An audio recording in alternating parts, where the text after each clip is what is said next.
ఉద్దేశం ఏంటంటే కేంద్ర ప్రభుత్వం పూర్తిగా ఈ ఉపాధి హామీ పథకం అనేది మెల్లమెల్లగా తీసివేయడం కోసం తగ్గించడం కోసం ప్రయత్నం చేస్తుంది. దాంట్లో షేర్ల పూడికలు మొత్తం తీసేసింది, ఎత్తివేసింది.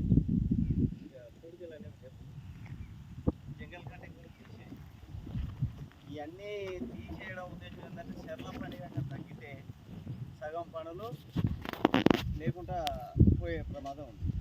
కాబట్టి ఇవాళ రాష్ట్ర ప్రభుత్వం ఏం పెట్టింది అంటే ఉపాధి హామీ పనిలో పనిచేసిన వాళ్ళకి మాత్రమే నిరుపేదలను గుర్తించి 12,000 సంవత్సరానికి ఇస్తాం అని చెప్పి దానికి లింక్ పెట్టింది.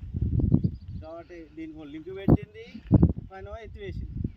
ఇప్పుడు ఇవాళ ఇవన్నీ ఏం చేస్తావు, నువ్వు ఎంత చేసినా కూడా కుటుంబానికి 100 రోజులు అని అంటారు. ఒక కుటుంబంలో 5 ఉన్నారు, 4 ఉన్నారు.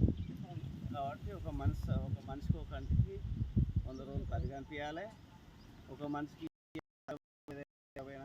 కాబట్టి ఒక మనిషికి ఒక కంటికి సభ్యురాలకు కొలతతో పని లేకుండా కనీసం మనిషి వచ్చిపోయినందుకు ఒక 600 రూపాయలు కట్టియాలనేది మనం డిమాండ్ చేస్తున్నాం. దీన్ని కూడా